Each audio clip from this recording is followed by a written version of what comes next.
काँग्रेस भाजपला टक्कर देऊ लागली म्हणून मोदी साहेब देशाचे गृहमंत्री अमित शाह साहेबांना नांदेडला सभा घेण्याची गरज पडू लागली। राशन फुकट कशाला द्यायला कमून खायला की सगळे शाळा फुकट करायचे लेकर शिकून 2 लेकर करतात पुढे आता नाही शिकलेले माणूस 4 लेकर करते म्हणजे लोकसभे म्हणले तर वंचित बहुजन आघाडी कोणी आहे काम करावा माणूस याव चाहे ते बीजेपीचा असो काँग्रेसचा असो वंचितचा असो पण नांदेड काम करायचं माणूस असो होता 7:30 ला आता झाले 1200ला पेट्रोल महाग झाले पेट्रोल डिझेल 50 असेल 100 टाका 2 चक्कर मध्ये संपला महंगाई वाढवली काय चांगलं आलं म्हणजे त्याच्यावर चर्चा करावं काय चांगलं झालं माझं म्हणणं एकच आहे जे आपण देशाचा विकास करेल तोच पंतप्रधान होईल आणि तोच खासदार होईल।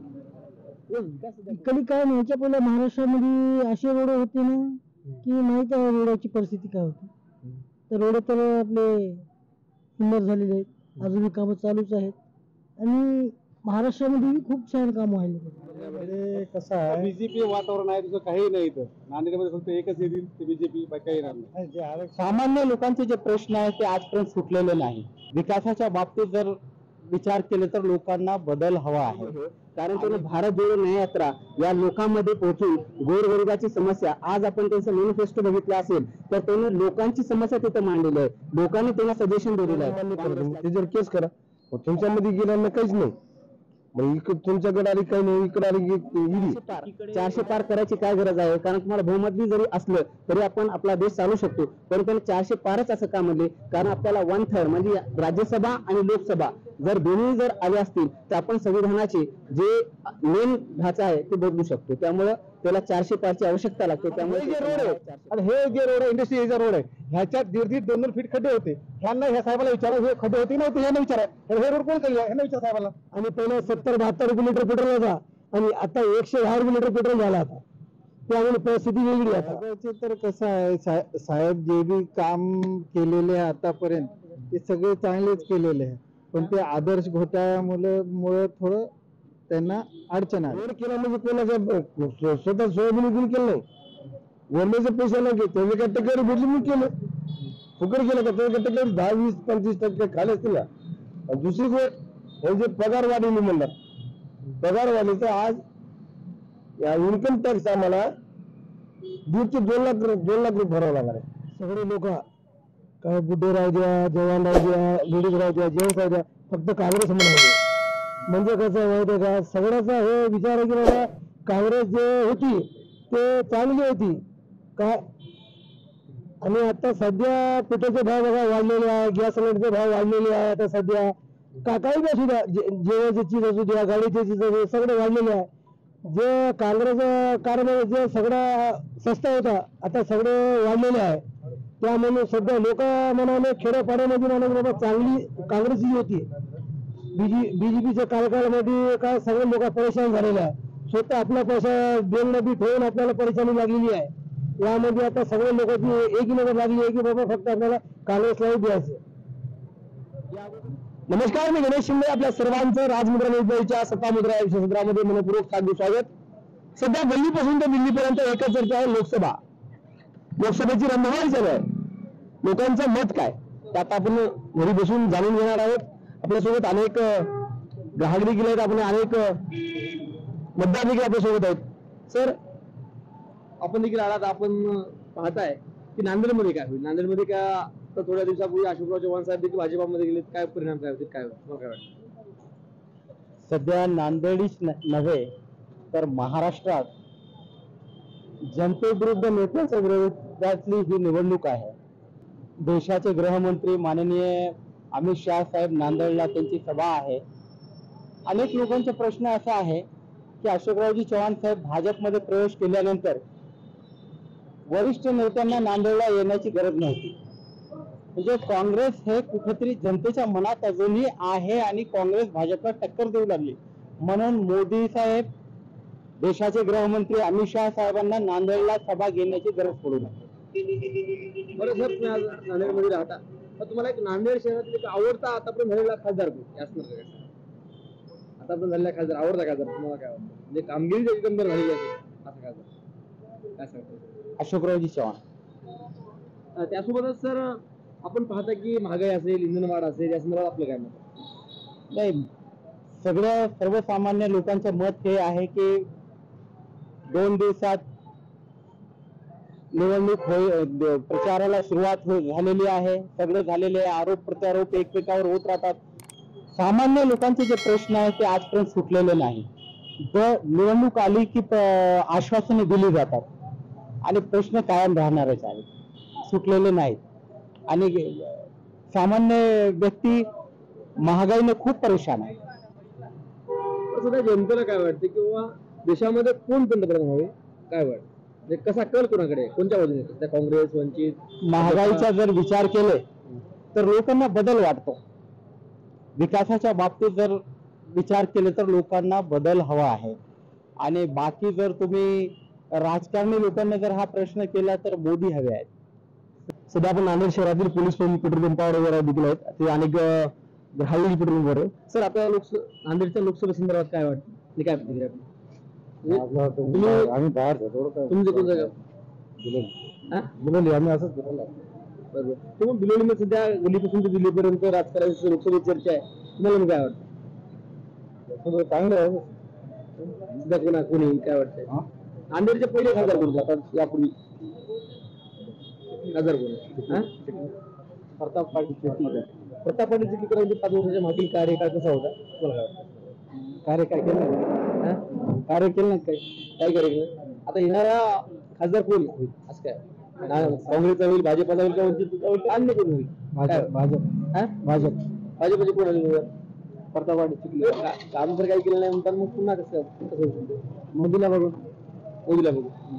एक आमचं म्हणणं आहे की मोदीला बघून पुन्हा खासदार होतील. त्यासोबत आपल्यासोबत अनेक देखील दुसरे ग्राहक आहेत.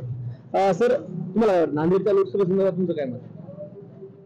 लोकसभा म्हणले तर वंचित बहुजन आघाडी यावेळेस. त्यांचे उमेदवार कोण आहे सध्या? आता आपले भोसीकर साहेब. या अगोदरचे खासदार कोण होते? या अगोदरचे खासदार कोण होते? चिखलीकर साहेब. चिखलीकर साहेबांचे काही कामं काही आहेत का? नाही, त्याचे काम बरोबर होते, परंतु थोडं हे पडले त्याचे. यावेळेस वंचितचा उमेदवार चांगला अटप देऊ शकले. हो साहेब. बरं कसं म्हणजे भोसीकरांचे काही चांगली कामं सांगतात आपल्याला काही? आणि नाही सर, नवीन उमेदवार आहे, त्याला संधी मिळायला पाहिजे. आपण कुठून होता? Police colony. त्यासोबत आपल्यासोबत अन्य देखील सोबत आहेत. सर आपलं काय मत आहे? नांदेड सध्या गल्लीपासून ते दिल्लीपर्यंत लोकसभेत इलेक्शन चालू आहे, तुम्हाला काय वाटतंय काय होईल? देशामध्ये काय होईल आणि नांदेडमध्ये काय होईल? आता काय होईल म्हणून काय सांगू आता. कोणी याव, काम करावा माणूस याव, चाहे ते बीजेपीचा असो, काँग्रेसचा असो, वंचितचा असो, पण नांदेड काम करायचं माणूस असो. नांदेडच्या इतिहासामध्ये तुम्ही पाहताय हो, की तुमच्या आवडता एखादा खासदार कोण? या अगोदर झालेल्या खासदारामध्ये आता गेलेले कोणते गेलेले? आता गेलेले आमदार ना आता खासदार झालेल्या खासदारामध्ये कोणत्या खासदाराची कामगिरी दमदार होती आणि चांगली होती? चिखलीकर साहेब. चिखलीकर साहेबांनी कामं केली. हो केली. पुन्हा जनता तो त्यांना देईल का? देईल ना, काय त्यांचं जसं काम असेल देईल का जनता. त्यासोबत आपल्याकडे अजून देखील सर आपण कुठून आलात? मी इथंच येत होतो. प्रॉपर शहरातून. तर प्रॉपर शहरातून नेमकी कोणाला लीड मिळू शकेल, कोणाकडे जास्त शहरातील लोकांचा कौल राहील, त्या संदर्भात काय वाटतं? कोणीतरी येईल आता, काँग्रेसला टाकायचे. काँग्रेस यात म्हणजे काँग्रेसचे उमेदवार कोण आहेत? काँग्रेस उमेदवार कोणीतरी आले येतात. जे काँग्रेसचे उमेदवार कोणी असलं तरी काँग्रेस लागणार. काँग्रेस. तुम्हाला काय वाटतं? त्याची महागाई वाढलेली आहे, सगळंच महाग आहे, सगळंच महाग आहे. काय वाटतं काय सगळंच महाग आहे. आता देशामध्ये काय होईल? देशामध्ये आता बघूत, आता काय इलेक्शन झाल्यावर. देशात नरेंद्र मोदी राहतील का राहुल गांधी किंवा अन्य काय वाटतं? राहुल गांधी राहावं. राहुल गांधी राव. त्यासोबत आपल्याकडे अजून किती ग्राहक आहेत? सर आपण काय करता? कसं आहे फुल मार्केटला सध्या आहे चांगला? चांगला आहे. महागाई चालू चांगली वाटते. महागाई चांगली आहे. जेवारी काँग्रेस. काँग्रेस बीजेपी काय होतं? बीजेपीला लय झाला बघा बीजेपीचा खेळ संपवला सगळं आता. बरं तुमचं पहिलंच मतदान आहे का या अगोदर? पहिलंच मतदान आहे. पहिलंच मतदानाला कोणाला मिळेल?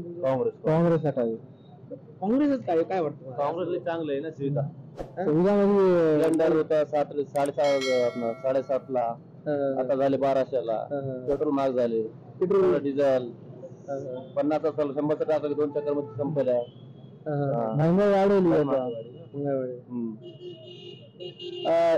100 रुपये लागले की 2 चक्रामध्ये संपत्ती म्हणतात. त्यासोबत आपल्याकडं अनेक दुसरे देखील आहेत हे पालक देखील आहेत. सर सध्या आपल्याला लोकसभे संदर्भात काय वाटतं? लोकसभा चालू आहे दिल्लीपासून दिल्लीपर्यंत एकच चर्चा आहे सध्या. लोकसभा देशामध्ये कोण, नांदेडमध्ये कोण, तुम्हाला काय वाटतं नांदेडमध्ये कोण येईल वाटतं? कोणाची सध्या कल कोणाकडे आहे? आता सध्या तर वसंत चव्हाण येण्याचे चान्सेस जास्त वाटतात. वसंत चव्हाणचं नेमकं का? त्यांची काही कामं चांगली असतात कशामुळे? एवढं तर माहित नाही जास्त काही, पण आता लास्ट टाइम जसं चिखलीकर सरांना हे केलं होतं आता चेंज करावं वाटतंय. पण नांदेडकरांचं म्हणणं आहे की एकदा माणूस चेंज केला पाहिजे. चेंज केलं त्यासोबत आपल्याकडे अजून देखील आहेत. सर आपण तुम्ही नांदेडचे का बाहेरची बोलले? नांदेडचं म्हणजे राजकारणाचा संबंधच नाही. नाही संबंधच नाही. राजकारण इंटरेस्ट म्हणजे नाही कशामुळे या घडणाऱ्या घडामोडीमुळे काय चांगलं व्हायला म्हणजे त्याच्यावर चर्चा करावं. काय काय चांगलं व्हायला कोणी आले तर काय चांगलं व्हायला. आवडता नेता कोण आहे राज्यातला? राज्यातला न आवडता नेता त्याच्यावर चर्चाच करायची ना. त्याच्यावर चर्चाच करायची. द्यायला ना राशन फुकट द्यायला लय झालं का ते. शाळा फुकट करायची. शाळा फुकट गेली पाहिजे. राशन फुकट कशाला द्यायला कमून खायला की सगळे. शाळा फुकट करायची. लेकर शिकून 2 लेकर करतात पुढे. आता नाही शिकलेले माणूस 4 लेकर करते. म्हणजे साधी गोष्ट आहे ना. मागे काही केलं तरी तिथेच आणणार सगळे. मग मतदान तर करणार तुम्ही? मतदान तर करावंच लागेल ना कोणाला तर. नाही केलं तर सांगू शकत. त्यासोबत आपल्याकडे सर आपण काय करा तुम्हाला काका नांदेड. तुम्हाला काय वाटतं नांदेडमध्ये सध्या कोण कोणाला काँग्रेस. काँग्रेसकडे का? काँग्रेस थोडा जनता कंटाळलेली आहे. थोडा पुढच्या राजकारण म्हणजे सध्या तुमचा रोज कोणत्या नेत्यावर आहे? राज्याच्या मोदीवर. फडणवीस आणि मोदी. फडणवीसाचं काय वाटतं मला? फडणवीस कसं आहे वाटतं? फडणवीस सगळे पक्ष करून घेऊन गेला तिकडं आणि आरोपुराला गोष्ट करायची इकडं. अशोक चव्हाणला घेऊन गेला पहिलं. आरोपूर आदर्श घोटाळा आता त्याच पक्षात घेऊन गेला बीजेपी. मला वाटतं की नांदेडमध्ये अशोकराव चव्हाण चांगले दिग्गज नेते होते. त्यांनी सोडून गेल्यानंतर काँग्रेसला फटका बसेल का? बिलकुल नाही सर. सामान्य कार्य काँग्रेस संघच आहे आज. अशोकराव सोबत कोण आहेत? कोणी असतील पण जनता काँग्रेसला मतदान करणार. देशामध्ये काय कोण पंतप्रधान होईल? राहुल गांधी. त्यासोबत आपल्याकडे अजून देखील मित्र आहेत. सर आपण काय करता? मी प्राध्यापक कुठं? वसंतराव काळे महाविद्यालय. तुम्हाला काय वाटतं कोण खासदार होतील आपले? वसंतराव चव्हाण. वसंतराव चव्हाणच का? नेमकं काय त्यांचं काय नेमकं काय? कारण त्याने सामान्य माणसामध्ये जास्त केलेले आहेत आणि त्याने रुळ भागामधले आहेत. जसं शेतकऱ्याची समस्या असेल किंवा गरीब लोकांची अडचण असेल आणि त्यांना धावूक पळून करतात. कारण खेडेगावापर्यंत त्यांची पोहोच आहे. आणि खरं सध्याला परिस्थिती आहे किसानाची. कारण आपण जे बाजारामध्ये भाव बघतो धान्याचा असेल किंवा कोणत्याही शेतकऱ्याचा भाव असेल तो आज मोदी सरकारमुळे सुनिश्चित होत नाही आणि त्याला बरोबर देत नाही. बेरोजगारी जास्त वाढलेली आहे. जास्त प्रमाणामध्ये जसं पेट्रोलचे भाव किती प्रमाणामध्ये वाढलेले आहेत. जर आपण 2014च्या कम्पेअर मध्ये आज 2024 मध्ये बघलं पेट्रोलच्या दामामध्ये वाढ झालेली आहे. कारण आपण कच्च्या तेलाच्या मालाची जर दराची किंमत बघितली तर आणि आजच्या दरामध्ये ते फरक दिसून येतो आपल्याला. त्यामुळे आज सध्याला आपल्याला भारत जोडो यात्रेविषयी संपर्कामध्ये आल्यामुळे आम्हाला असं वाटतं की यावेळेस भारतामध्ये काँग्रेसची सरकार आली पाहिजे आणि देश बचाव संविधान बचाव या नाऱ्यासंग जावं लागेल. तर तुम्हाला वाटतं की काँग्रेसची सत्ता आली पाहिजे? अनेक जणांचं म्हणते मोदी म्हणतात. आणि नेमकं राहुल गांधी आणि काँग्रेसचं काही वेगळं पण नेमकं राहुल गांधी म्हणतात. राहुल गांधीची आता छबी यासाठी चांगली झालेली आहे कारण त्यानं भारत जोडो न्याय यात्रा या लोकांमध्ये पोहोचून गोरगरिबाची समस्या आज आपण त्यांचं मॅनिफेस्टो बघितलं असेल तर त्यांनी लोकांची समस्या तिथं मांडलेली आहे. लोकांनी त्यांना सजेशन दिलेलं आहे काँग्रेसला की बाबा किती रोजगार प्रमाण दिलं. त्यांना दरवर्षी 30 लाख रोजगार द्यायचं ठरवले आहे. महालक्ष्मी योजना असेल किंवा आज आपण आमच्या बाजूच्या राज्यामध्ये म्हणजे कर्नाटकामध्ये आपण बघतो की तिथं काँग्रेसची सरकार आल्यामुळे अनेक योजना त्यांना आंध्र प्रदेश असेल आपलं तेलंगणा तिथं पण काँग्रेसची सरकार आली आणि त्यांना योजना लागू केली होता. तर आता आपल्या महाराष्ट्रामध्ये जरी काँग्रेसची सरकार आली तर आपल्यालाही भौतिक सुविधा मिळतील आणि आपण चांगल्या पद्धतीने इथं न्यायाविषयी राहू शकाल सर तुम्ही एक स्वतः प्राध्यापक आहात, तुम्हाला देश पातळीवरच्या राजकारणाविषयी काय वाटतं? संरक्षण असेल, बऱ्याच काही गोष्टी असतील, कायदे कानून, त्याबद्दल काय वाटतं? सर, आपण संरक्षणाविषयी दिला, आज आपण बांगलादेशला भारत सरकारनं 10,000 एकर जमीन दिलेली आहे. आपण ज्यावेळेस इंदिरा गांधीच्या काळामध्ये बघतो की 285 एकरचं बार सांगली जाते की बाबा 285 एकर इंदिरा गांधीनं जमीन दिलेली आहे. परंतु आज आपण इंटरनॅशनल अफेअरिंग बघत असताना की आज 10,000 एकर जमीन आपण 2015 मध्ये मोदी सरकार असताना आज आपण बांगलादेशला दिलेली आहे. हे लोकांना माहिती नाही. तर आता हे आपण इंटरनॅशनल अफेअरिंग मध्ये तर हे सध्याला आपण एकच मुद्दा बघतो की काँग्रेसनं काय केलं, परंतु आपण इकडे बघत नाही येणं काय केलं. आज आपल्या देशामध्ये जर आपण बघितलं असेल, आता सामाजिक न्यायामध्ये जसं आता अरविंद केजरीवालला अरेस्ट करण्यात आलेलं आहे, तर आज आपण टाइम्स नाव असेल किंवा अमेरिकनचे पेपर असतील त्यांच्या मॅगझिन्सवर आपल्या लोकशाही घातक प्रहार असे उच्चारधारक उद्गार आपण बघतो त्यांच्या न्यूजवर. काँग्रेसकडून आरोप केला जात आहे की जर भाजपाची पुन्हा सत्ता आली तर संविधान 100% धोक्यात आहे, त्यावर तुमचं काय मत? 100% असणार ना सर. जर कोणी 400 पार करायची काय गरज आहे? कारण तुम्हाला बहुमत जरी असलं तरी आपण आपला देश चालू शकतो. परंतु 400 पारच असं का म्हणले? कारण आपल्याला 1/3 म्हणजे राज्यसभा आणि लोकसभा जर दोन्ही जर आले असतील तर आपण संविधानाचे जे मेन ढाचा आहे ते बदलू शकतो. त्यामुळे त्याला 400 पारची आवश्यकता लागते. त्यामुळे त्याचा नारा आहे 400 पार. धन्यवाद सर. आपल्याकडे तरुण देखील आहे, तरुणांचा नेमका कोण कोणाकडे आहे पाहणं गरजेचं आहे. सर आपण कुठून आलो? म्हणजे मी नांदेडमधून. तुम्हाला काय वाटतं सध्या नांदेडमध्ये कोणाची हवा आहे? काँग्रेस, भाजपा का वंचित? काही तर असेल. म्हणजे जनतेचा कोल कोणाकडे आहे, युवकांचा कोल कोणाकडे आहे? सध्या तर काँग्रेस म्हणजे नांदेडमध्ये तर अशोकराव चव्हाणच चालू. अशोकराव चव्हाण सध्या कोणत्या पक्षात आहेत? भाजपाचा आमदार खासदार होतील, शक्यतो होतील. आपल्याकडे ज्येष्ठ देखील नागरिक आहेत. सर तुम्ही अनेक पावसाळी उन्हाळे बघितल्या, तुमच्या इतिहासामध्ये बरेच खासदार आले गेले. नांदेडमध्ये सगळ्यात प्रभावी आणि दमदार खासदार कोण होता? काय सांगायचं? काय सांगू शकतो मग. बरं, या अगोदरचे खासदार कोण होते? अशोकराव होते. नाही, या अगोदर चिखलीकर साहेब. चिखलीकर साहेबांची कामगिरी कशी होती? ठीक आहे, परत येतील ते एकदा. पुन्हा कोण येतील? चिखलीकर साहेब येतील. पण देशाच्या राजकारणासंदर्भात तुम्हाला काय वाटतं? मोदी हवे का गांधी हवे? मोदी. मोदीच का? काही त्यांची कामं चांगली आहेत सध्या. विकासाची काही कामं. हो. काही लोक काँग्रेसचं म्हणणं आहे किंवा त्यांनी विकासावर धर्माविषयी बोलतात, विकासाविषयी बोलत नाही. काय असणार काय? बरोबर आहे. विकासाबद्दल बोलत नाहीत काँग्रेसवाले. नाही, भाजपवाले. आता काय तेवढं नाही, तेवढं माहितीच नाही सर. सर नांदेडमध्ये सध्या लोकसभेची निवडणूक चालू आहे. लोकसभेमध्ये वंचित असेल, भाजप असेल आणि काँग्रेसचा उमेदवार देखील उभा राहिले. तुम्हाला काय वाटतं नांदेडमध्ये सध्या जनतेचा कल कोणाकडे आहे? आज आपल्या काय म्हणतात सर, बीजेपी म्हणतात. बीजेपी असं म्हणतात सगळं. तुम्ही स्वतः काय करता? तुमचा व्यवसाय कोणता? शिक्षक आहे. शिक्षक. पण तुम्हाला नेमकं काय वाटतं देशामध्ये राजकारणामध्ये काँग्रेस चांगलं का भाजप चांगलं? अगोदर तर काँग्रेसच आहे. काँग्रेस. बरं, सध्या नांदेडमध्ये देखील अशोकराव चव्हाण साहेब हे भाजपामध्ये गेले, काँग्रेस सोडून. त्यामुळे या नांदेडच्या राजकारणामध्ये काही वेगळे चित्र दिसू शकेल का अशोकराव चव्हाण साहेबांमुळे?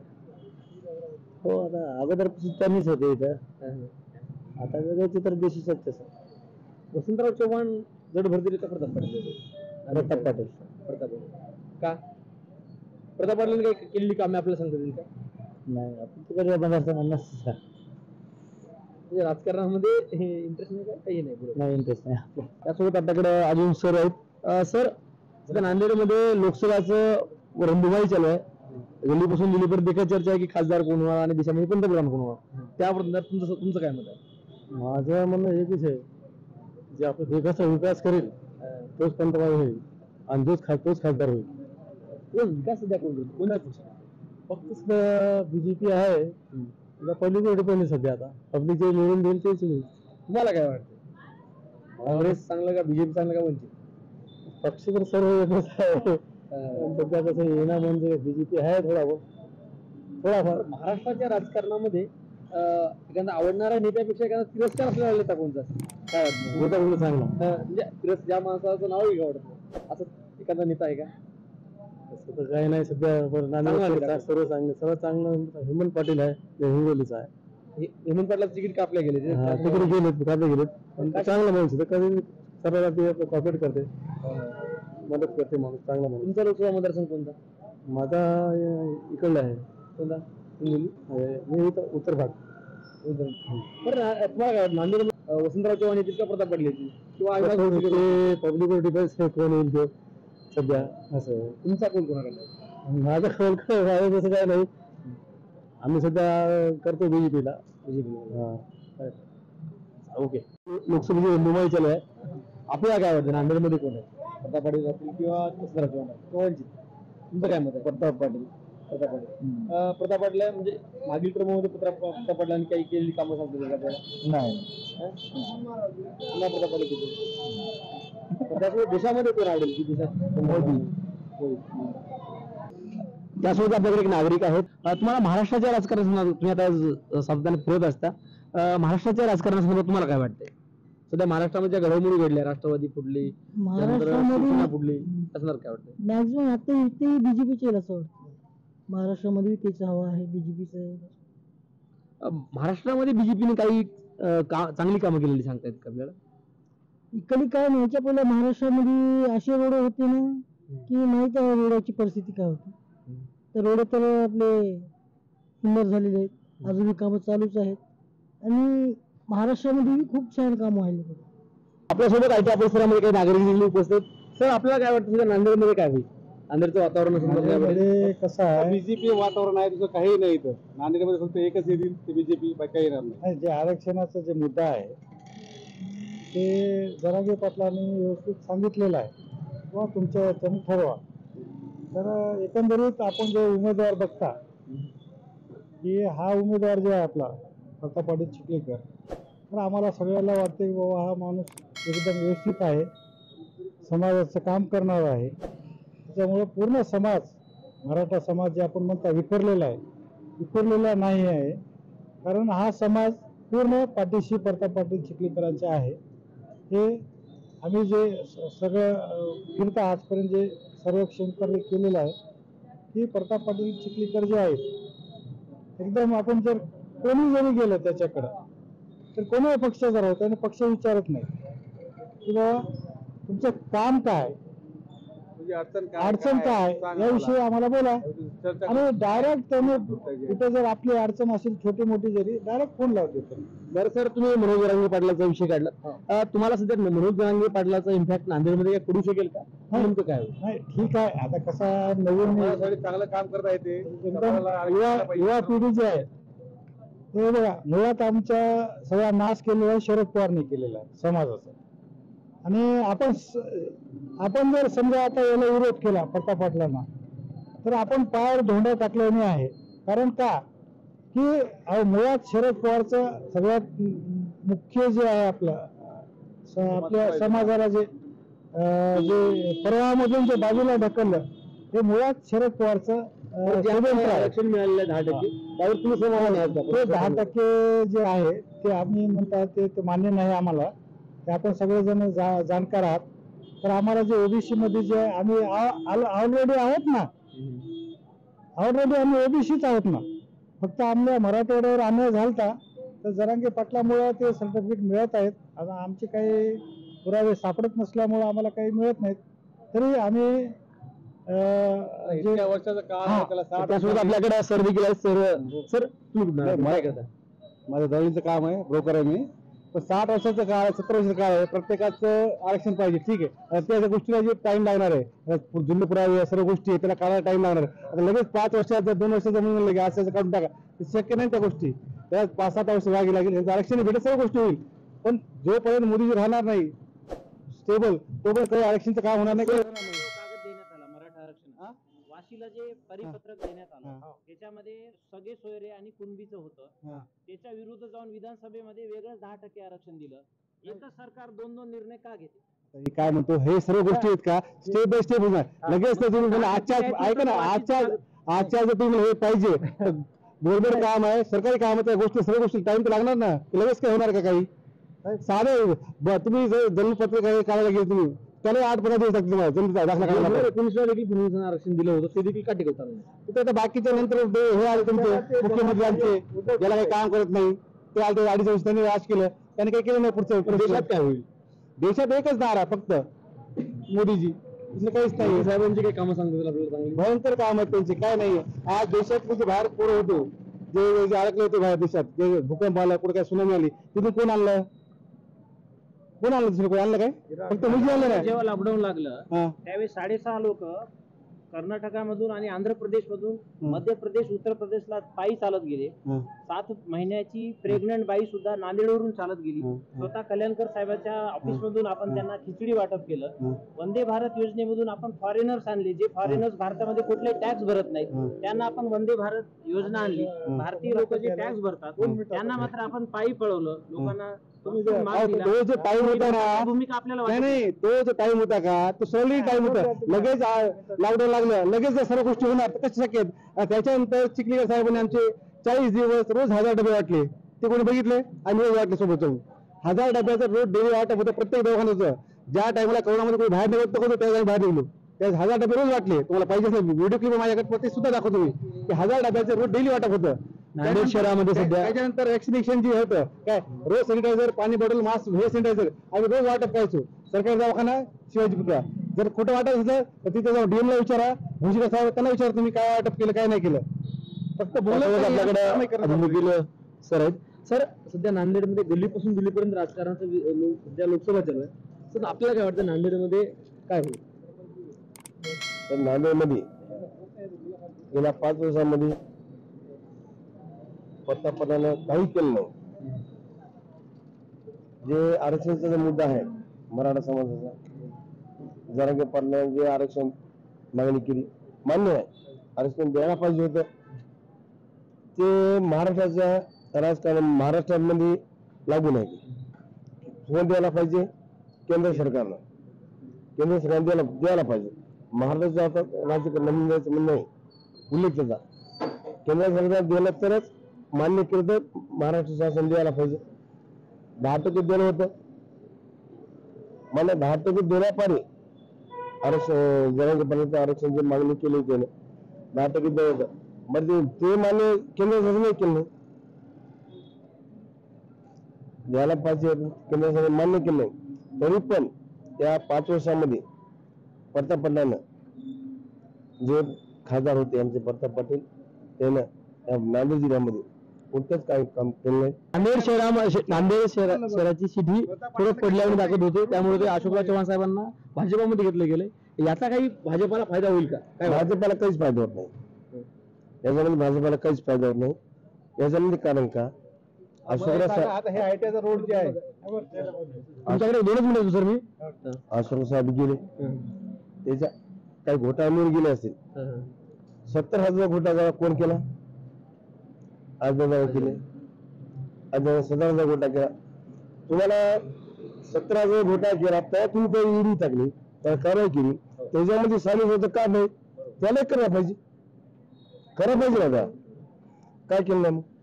जे तुम्ही ईडी महाविकास आघाडीमध्ये ईडी दाखल करायला तुमच्यामध्ये आले काही नाही माफ आहे म्हणजे त्याला काय वाशिंग पावडर 804 कोटी रुपयाच्या घोटाळ्यामध्ये परवाच्या दिवशी क्लीन चिट मिळाली. आपल्याला काय वाटतं. कोणाला प्रफुल्ल पटेल यांना माजी केंद्रीय उड्डयन मंत्री 804 कोटीचा घोटाळा होता. ईडीने चौकशी केली होती त्यांचं पण नाव आलं होतं श्वेतपत्रिकेमध्ये. आज त्यांना क्लीन चिट मिळाली. आपल्याला काय वाटतं. ते मिळाली मान्य आहे. मी ते बातमी ऐकली नाही मी 2 दिवस गावात होतो बातमी ऐकली नाही. त्याच्यामध्ये काय झालं आता याच्यामध्ये आज झाले घोटाळा केले बीजीमध्ये गेले बीजीमध्ये सर्व माफ काय करा तुम्ही करा ना तुम्ही असं काय करायला मान्य आहे मला घोटाळा केली त्यानं मग केलं तर त्याला मान्य करा तुम्ही त्याच्यावर केस करा. तुमच्यामध्ये गेल्यानं काहीच नाही मग तुमच्याकडे आली काही नाही इकडे आली ईडी. एकीकडे तुम्हाला आज दिल्लीचे मुख्यमंत्री केजरीवाल त्याला अटक केली जेलमध्ये गेला लोकांची भावना काय झाली त्याला का अटक केली. तुम्ही इकडे अटक करताय कारण तुम्ही सामील घेता जे घोटाळा घेता सामील कोण घेता हे कोणता कायदा आहे. एकच मिनिट त्यासोबत आपल्याकडे भाजपाचे कार्यकर्ते आपल्याकडे सोबत आहेत. सरांचं म्हणणं आहे की अरविंद केजरीवाल असेल चव्हाण साहेब असतील किंवा अन्य ईडीची भीती दाखवून भाजपाला तरी पण भाजपा एक सांगा जर पोलीस स्टेशनला गेलो आपण तर ह्याला मला मारलं ह्याला अटक करतात का ते भाजपाचे असो काँग्रेस कोणी असो मला मारलं ह्याला अटक करतात का ते करतील का ते? काहीतरी केल्याशिवाय काहीतरी खाल्ल्याशिवाय कोणी कोणाला अटक करतं का? म्हणजे जोपर्यंत पुरावे भेटत नाही तोपर्यंत कोणालाही अरेस्ट करता येत नाही, तो कोणाही मध्ये टाकता येत नाही. जोपर्यंत तुम्ही काहीतरी खाल्लं असेल ना तर तुम्हाला विचारून नाही. आता ईडीची तुम्ही त्यांना तुम्हाला 8 महिने झाले त्यांनी विचारते बाबा तू ये तारीख आहे तू ये, काय येत नाही? काही खाल्लं असं म्हणून येत नाही तुम्ही, सहज येतं का तुम्ही तसं? आता हे जे रोड आहे, आता हे जे रोड आहे इंडस्ट्री एरिया रोड आहे, ह्याच्यात 1.5-2 फीट खड्डे होते. ह्यांना ह्या साहेबाला विचारा हे खड्डे होते नव्हते, ह्यांना विचारा हे रोड कोण केलं, ह्यांना विचार साहेबाला. तुम्ही तुम्हाला जे आरोप करतात नाही यांनी काहीच काम केलं नाही. बरं असं रोड कोण महाराष्ट्रात आलं तोंडात की मी ह्या पक्षाचा मी त्या पक्षाचा, ह्यांनी काम केलं त्या केलं. अरे रोड आहे तुमच्या समोरच, तुम्ही ज्याच्यावर इंटरव्ह्यू घेता आमचं त्याच्यात विचार करता हे रोड कोणी केलं त्यापेक्षा मला विचारा. आम्ही खोटं म्हणतो ना? ठीक आहे, पक्षाने काही काम केलं नाही. हे आयटीआयचा रोड कोणी केलं, हे शिवाजी रोडचं कोण केलं, आता बायपास जे पूर्ण रिंग रोड झालं हे कुठून झालं? मला वाटतं हे रोड करते वेळेस चव्हाण साहेब काँग्रेसमध्ये होते आणि सार्वजनिक बांधकाम मंत्री होते. मला सांगा मी काय म्हणतो, मला काय रोड कुठं होतं काय होतं हे शेवटी नंतर विचार ठरला ना. आज तुम्ही जे रोड बनवले हे 4-4, 3-3 फीट खड्डा होता नव्हता हे सांगा फक्त तुम्ही. अरे रोड कोण केलं, कोण कुठं होतं ह्याचं महत्व नाही त्या गोष्टीचं. काही रोड केलं झालं की नाही झालं सांगा फक्त. आपण राज्याचा एक प्रश्न आपल्याला विचारतो की अजित पवारांच्या विरोधात गाडी भरून पुरावे, एकनाथ खडसे भाजपमध्ये असताना देवेंद्र फडणवीस विरोधी पक्षनेते होते, गाडी भरून पुरावे नेले, आज जाम केलं. नागपूरची विधानसभा 3-3 दिवसासाठी तहकूब करावी लागली. एका दिवशीचा 10 कोटीपेक्षा जास्त खर्च असतो. जनतेच्या पैशाचा यांनी चुराडा केला, विधानसभा बंद पाडून स्टे आणून, आणि त्याच अजित पवारांना आपण आज क्लीन चिट दिलेली आहे आणि त्यांना मांडीला मांडी लावून बसवलेलं आहे. मला एका प्रश्नाचं एकाच वेळी उत्तर पाहिजे, अजित पवार निर्दोष आहेत की दोषी आहेत? हे जे तुमचे प्रश्न आहे का हे कोर्टात चालू आहे. जोपर्यंत सिद्ध होत नाही गुन्हा तोपर्यंत गुन्हेगार कोणी नाही. समजा तुम्ही आपल्याला ईडी दाखल केल्या त्याच्या जो कोणी असो XY त्याच्या ईडी दाखल केल्या, ईडी दाखल केल्या, आज ईडी दाखल केल्या, उद्याच तुमच्या पक्षाने प्रवेश केलं तर ईडी माफ काय? मला म्हणायचं आहे ईडी का माफ? त्याला कारवाई करणार कोणा? तुमच्या मुलाने काय झालं? गुन्हा दाखल आहे त्याचा, जर गुन्हा केला ना गुन्हा दाखल करा त्याचा मान्य ना, गुन्हा दाखल करा. मी रोड केला मान्य. अशोकराव साहेब याचा रोड झाला. 5 महत्वाचे मुद्दे जे जनतेचे आहेत, आपल्याला वैयक्तिक काही बोलायचं नाही. जेव्हा 2014 माजी मुख्यमंत्री देवेंद्र फडणवीस साहेब त्याने 7,000 द्या, 10,000 द्या, भाव द्या म्हणजे त्यावेळेस मोर्चा काढली. मग त्यावेळेस भाव दे म्हणजे तुम्ही आता तुम्ही सत्तेत ना, तुम्ही भाव द्या ना. आता शेतकऱ्याला भाव नाही. तुम्ही आता गॅसला 2014 450 रुपये गॅस होता, आता केवढा झाला?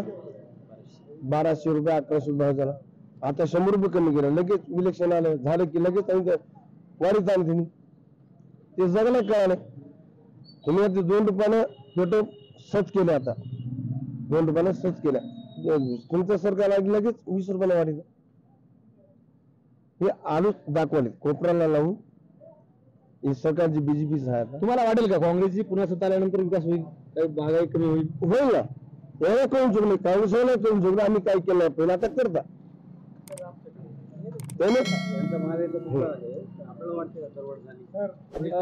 संदर्भात मुळात जे काँग्रेस जवळ जे आहे दरवाढ झाली बरोबर आहे. मागच्या हे म्हणते दरवाढ झाली ठीक आहे. काय आता पहिले माणसाला आहे ना पगार काय होती 500-600 रुपये महिना होता. आज पगार काय 10,000 आहे की नाहीये? हे जे म्हणतात महागाई झाली पहिले 500 रुपये होते. आता ह्या माणूस ह्यांचं जे घर आहे का 2014 पर्यंत 5, 4, 5, 6, 7 असं वाढत गेलं. कारण ज्यावेळेस तुम्हाला त्याचं उत्तर सांगतो, ज्यावेळेस पाऊस आहे का ना पाऊस आपल्याला पडलं ना तर त्यावेळेस भाव वाढलं. आता पाऊस व्यवस्थित असं गोष्टी तर भाव वाढणार ना, हे स्टेबल राहणार ना. त्यावेळेस पीक कमी होतं. ह्यांचं घर आहे ह्या एरियातच. तुम्हाला असं वाटतं आम्ही बीजेपी वाले आम्ही आमच्याच पक्षाचं बोलतो. ह्यांचं घर जे आहे ज्योती टॉकीज रोडला ह्यांचं घर आहे. ह्यांच्या घरात स्वतःच्या 4-4 फीट पाणी असायचं. यांना विचारा खरं आहे का कुठं आहे तुम्ही असं नाही. सर तुम्हाला काय वाटतं नांदेडच्या संदर्भात काय वाटतं विकास? नांदेडमध्ये सध्या जनता भाजपाला कोल देईल की काँग्रेसला देईल का वंचितला देईल की अन्य बीजेपी? या अगोदरचे खासदार कोण होते? या अगोदर तर साहेबच होते ना. साहेबांचे काही 4-5 कामं? साहेबांची तर कामं सगळे चांगलेच होते पण ते आता काँग्रेस अडचणीमध्ये होतं ते काही झालं नाही त्यांचं काही. आपण बीजेपी येणार हे नक्की आहे.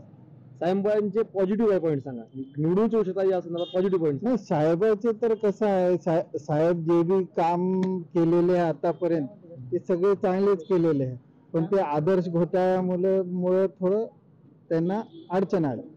प्रताप पाटील जिंकले ते चांगले काम. नाही, साहेबाचे तर सगळेच काम चांगलेच आहे.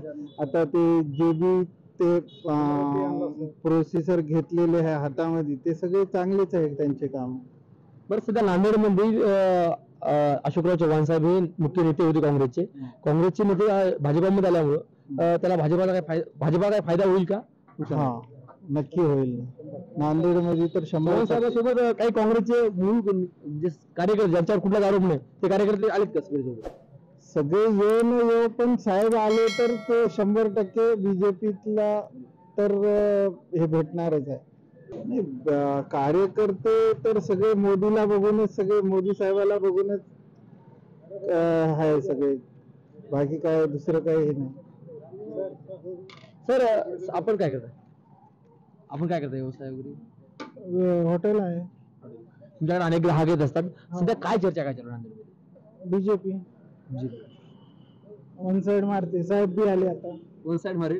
मोदी साहेबांचं काम बघून साहेब आले बीजेपी. बरं, केंद्रामधून मोदी साहेबांची काही कामं सांगता येईल का? आणि नांदेडची बेरोजगारी कमी होण्यासाठी तुम्ही काय सांगाल, काय आव्हान कराल? काय कंपनी पाहिजे इथं, कंपनी यायला पाहिजे 100%. कोण आणू शकेल कंपनी? साहेब यांच्याशी. अजून 5 वर्षात एखादी कंपनी आली, कंपनीचं नाव वगैरे सांगतील का? नाही, कोण काय बी नाही आलं.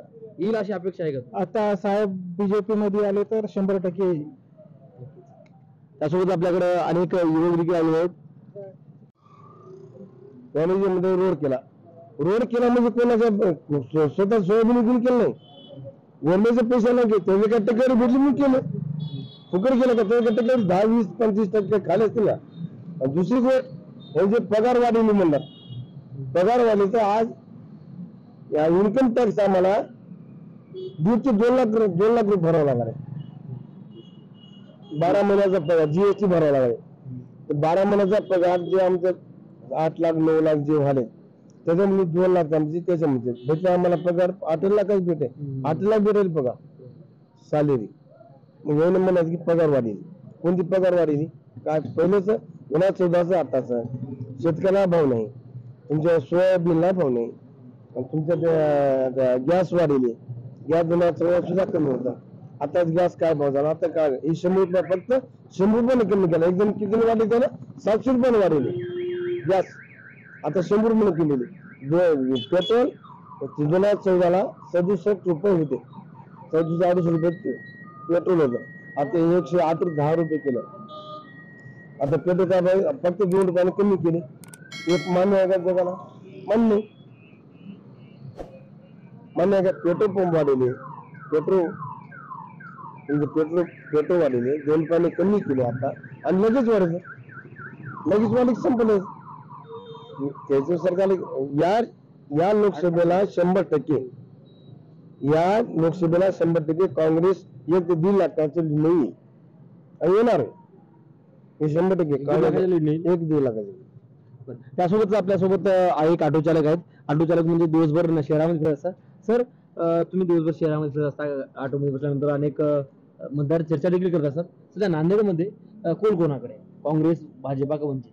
आता बघा, सध्या नांदेड शहरामध्ये सगळे लोक, काय बुड्ढे राहू द्या, जवान राहू द्या, लेडीज राहू द्या, जेंट्स राहू द्या, फक्त काँग्रेस म्हणायचे. म्हणजे कसं माहिती आहे का, सगळ्याचा हे विचार आहे की बाबा काँग्रेस जे होती ते चांगली होती काय. आणि आता सध्या पेट्रोलचे भाव बघा वाढलेले आहे, गॅस सिलेंडरचे भाव वाढलेले आहे. आता सध्या काही बी असू द्या, जेवणाची चीज असू द्या, गाडीची चीज असू द्या, सगळं वाढलेले आहे. जे काँग्रेस कारभार जे सगळं स्वस्त होता आता सगळं वाढलेले आहे. त्यामुळे सध्या लोक म्हणाले खेड्यापाड्यामध्ये म्हणाले बाबा चांगली काँग्रेसची होती. बीजेपीच्या कार्यकाळामध्ये काय सगळे लोक परेशान झालेले आहे. स्वतः आपला पैसा बँकमध्ये ठेवून आपल्याला परेशानी लागलेली आहे. यामध्ये आता सगळे लोकांची एकीनगर लागली आहे की बाबा फक्त आपल्याला काँग्रेसलाही द्यायचं. या अगोदरचे खासदार कोण होते? आपला वैयक्तिक व्यवसाय, दिवसभराचं उत्पन्न किती आहे? हे बघा आता सध्याला म्हणलं तर काय, आता ते बीजेपी गव्हर्नमेंटने जे परमिट चालू केली, आता एक घरमध्ये 5-5, 6-6 ऑटो आहे. धंदा व्हायला काय होणं झाला. आणि 2014 मध्ये जे परमिट खोलले होते फक्त एक 4,000 खोलले होते. आणि सध्या आत्ता परमिट म्हणलं तर लाईफ टाईम चालू आहे. एके घरमध्ये 5-5, 6-6 परमिट चालू आहे आणि एके घरमध्ये 2-3 मोटरसायकल. त्यामुळे आता ऑटोचा धंदाच नाही कुठेतरी. तरी दिवसभरात किती होतं? 400-500 रुपये होतात. खर्च किती जातो? आता याच्यामध्ये 200 रुपये पेट्रोल लागतं आणि 200 रुपये किंवा 150 रुपये किंवा 200-300 रुपये घरला घेऊन जातात. दिवसभर अखेर 300 रुपये घरी. 300 रुपये नाही जातात. 30 दिवस महिन्याभरात चालवतात का काही सुट्टी घेतात? नाही तर 8 दिवस आपण सुट्टी राहते, कुठे दुःख आहे सुख आहे मग याच्यामधून आपला उदरनिर्वाह घराचा कसा होतो? करावं लागतं. काय करते साहेब? म्हणजे जवळपास 9,000 रुपये महिना. 9-10 हजार मला वाढतात ना मला. मग याच्यामध्ये राशन, किराणा, पेट्रोल, डिझेल सगळं होतं का? गॅस भरणं करतात. काहीतरी ऍडजस्ट करावं लागतं. भाड्याचे डेरे घ्यावं लागतं. आता सध्या म्हणलं तर आता ऑटो रिक्षावाले किती आहे टोटल? नाण्यामध्ये सध्या म्हणलं तर साहेब बघा आता कमीत कमी 20-25 हजार ऑटो आहे. 25,000. हो 20-25 हजार ऑटो आहे. 25,000 ऑटोवाले आजचे दिन आलेत का? नाही काय मत आहे सगळ्यांचं, तुमचं काय मत? हे बघा आता सध्या गाडी आता शोरूमला गेलं तर 3.5 लाखाला गाडी घरला पडायची. पहिले गाडीची किंमत 1.5 लाख रुपये होती आणि पहिले 70-72 रुपये लिटर पेट्रोल होता आणि आता 110 रुपये लिटर पेट्रोल झाला. आता त्यामुळे परिस्थिती वेगळी आहे आता. म्हणजे जनता खूप त्रस्त आहे आणि नाराज आहे. एकदम नाराज आहे. 101% नाराज आहे. फक्त लोकांच्या तोंडावर खाली ते मोदीचं फक्त नाव झालं आहे. फक्त नाव आहे. काम काय साहेब? विचार करा की तुम्ही. आता मला सांगा तुम्ही 5 वर्ष झाले चिखले काय साहेब आता कुठेतरी गेलं काय? खेडेपाड्यामध्ये गेलं काय? हे विचार करा तुम्ही. आपल्याला एक आशा होती नांदेडमध्ये, नांदेड जिल्ह्यामध्ये मराठवाड्यामध्ये जे अशोकराव चव्हाण काँग्रेसमध्ये होते, आता ते जे आता असं कमी झाली. आता वसंतराव चव्हाणांची हवा आहे का? 101% हवा आहे साहेब. आम्ही जितके बी ऑटो आले कमीत कमी नाही म्हणलं तर आमचे एक 17 संघटना आहे.